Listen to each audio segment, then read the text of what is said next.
বন্ধুরা, বর্ধমান বিশ্ববিদ্যালয়ের third semester general বিভাগের অর্থাৎ পাস কোর্সের বাংলা সাবজেক্টের ওপর আপনাদের এক্সটার্নাল এক্সামিনেশনের জন্য অর্থাৎ ফাইনাল পরীক্ষার জন্য এই ভিডিওটির মাধ্যমে আপনাদেরকে ৫ নম্বরের ১০টি প্রশ্নের সাজেশন দেব। এই ১০টি প্রশ্ন আপনারা যদি ভালো করে পড়তে পারেন, আশা করি আপনাদের যে এক্সটার্নাল এক্সামিনেশনে বাংলার ফাইনাল পরীক্ষায় আপনাদের টোটাল ৫ নম্বরের ৬টা প্রশ্ন থাকে, তার মধ্যে ৪টে লিখতে হয়। ওই ৪টি প্রশ্ন আপনারা কমন পেয়ে যাবেন। তো এখানে বন্ধুরা আপনাদেরকে ১০টি প্রশ্ন দেখাবো। আপনারা অবশ্যই খাতার মধ্যে লিখে এই ১০টি প্রশ্ন অবশ্যই পড়বেন। আশা করি এর মধ্যেই আপনাদের যে ৪টি প্রশ্ন লিখতে হবেন, আপনারা কমন পেয়ে যাবেন। তো বন্ধুরা, আপনাদের কাছে একটাই রিকোয়েস্ট করব, অনেক পরিশ্রম করে এই ভিডিওটি তৈরি করেছি। তাই আপনাদেরকে বলব চ্যানেলটিকে সাবস্ক্রাইব করুন এবং ভিডিওটিতে একটি লাইক দিন। এখানে দেখুন প্রথম যে প্রশ্নটা রেখেছি। তো বন্ধুরা, আমি একটু ভিডিওটি স্লো দেখাবো, আপনারা সাথে সাথে খাতার মধ্যে লিখে নেওয়ার চেষ্টা করবেন। আমি একটু স্লো দেখাবো, আপনারা সাথে সাথে লিখে নেওয়ার চেষ্টা করবেন। এর মধ্যেই আপনাদের যে ৪টি প্রশ্ন ৫ নম্বরে লিখতে হবে, আপনারা কমন পেয়ে যাবেন। এখানে দেখুন প্রথম যে প্রশ্নটা রেখেছি, নাট্য সাহিত্যে বিজন ভট্টাচার্যের অবদান আলোচনা করো। এই যে প্রথম দুটো প্রশ্ন বন্ধুরা রেখেছি, এই দুটো প্রশ্ন আপনাদের খুবই ইম্পর্ট্যান্ট। এই যে ১০টি প্রশ্ন আপনাদেরকে দেখাবো, এই 10টি প্রশ্ন আপনাদের এক্সটার্নাল এক্সামিনেশনের জন্য খুবই ইম্পর্ট্যান্ট। এই প্রশ্নগুলো আপনাদেরকে পড়তে হবেই। আপনারা অন্য কোনো প্রশ্ন যদিও পড়ে থাকেন, তবুও কিন্তু এই প্রশ্নগুলো আপনাদেরকে পড়তে হবে। কেননা এই প্রশ্নগুলো মোস্ট ইম্পর্ট্যান্ট আপনাদের প্রশ্ন। তো প্রথম প্রশ্নটা, নাট্য সাহিত্যে বিজন ভট্টাচার্যের অবদান আলোচনা করো। তারপরের প্রশ্নটা দেখুন, চণ্ডীদাস সমস্যা বলতে কী বোঝায় আলোচনা করো। চণ্ডীদাস সমস্যা বলতে কী বোঝায় আলোচনা করো। তারপরের প্রশ্নটা দেখুন, বৈষ্ণব পদ রচনায় গোবিন্দ দাসের কবি কৃতিত্ব সংক্ষেপে আলোচনা করো। বৈষ্ণব পদ রচনায় গোবিন্দ দাসের কবি কৃতিত্ব সংক্ষেপে আলোচনা করো।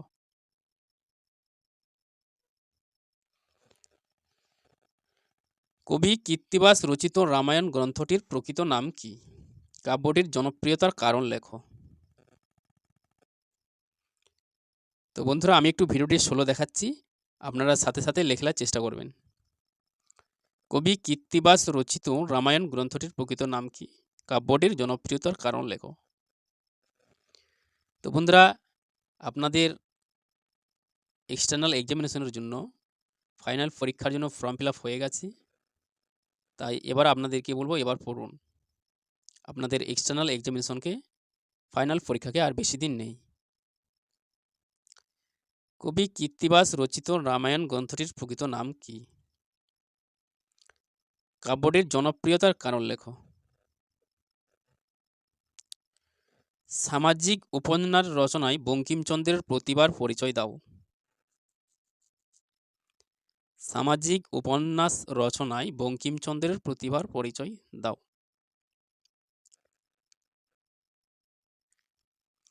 ঐতিহাসিক নাটক রচনায় মধুসূদন দত্তের অবদান আলোচনা করো। ঐতিহাসিক নাটক রচনায় মধুসূদন দত্তের অবদান আলোচনা করো। এর পরবর্তী ভিডিওটির মাধ্যমে আপনাদের যে 10 নম্বরের 4টে প্রশ্ন থাকে, দুটো লিখতে হয়। ওই 10 নম্বরের প্রশ্নের একটি সাজেশন দেব বন্ধুরা। যেহেতু আপনাদের এক্সটার্নাল এক্সামিনেশনকে অর্থাৎ ফাইনাল পরীক্ষাকে আর বেশি দিন নেই, তাই চেষ্টা করব যতটা কম প্রশ্নের মধ্যে সাজেশনটা করা যায়, তার উপর ভিত্তি করে ভিডিওটা তৈরি করব। তো বন্ধুরা, একদম ছোট নোটটা করে দিলে হবে না, কেননা কোন প্রশ্নগুলো আসবে 100% তো গ্যারান্টি সহকারে বলা যায় না। তবুও আপনাদেরকে নিশ্চিত করতে পারি, এই যে আপনাদেরকে 10টা প্রশ্ন দেখাচ্ছি, এর মধ্যেই আপনাদের প্রশ্নগুলো আসবে। যেহেতু আপনাদের 4টে প্রশ্ন লিখতে হয়, আপনাদের 10টা প্রশ্ন দিয়েছি, 6টা প্রশ্ন অতিরিক্ত দিয়েছি, এর মধ্যেই আপনারা পেয়ে যাবেন।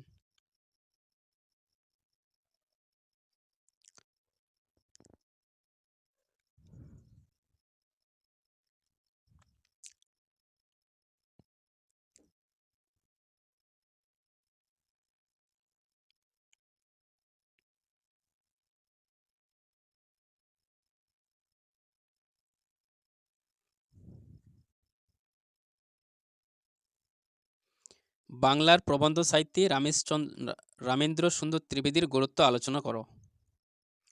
বাংলার প্রবন্ধ সাহিত্যে রামেন্দ্র সুন্দর ত্রিবেদীর গুরুত্ব আলোচনা করো।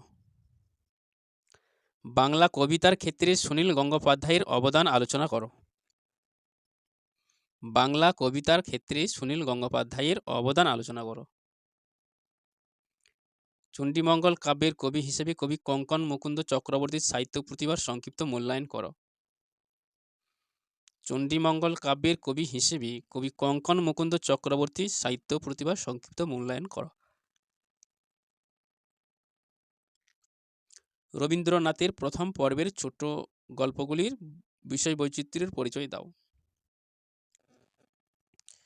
রবীন্দ্রনাথের প্রথম পর্বের ছোট গল্পগুলির বিষয় বৈচিত্র্যের পরিচয় দাও।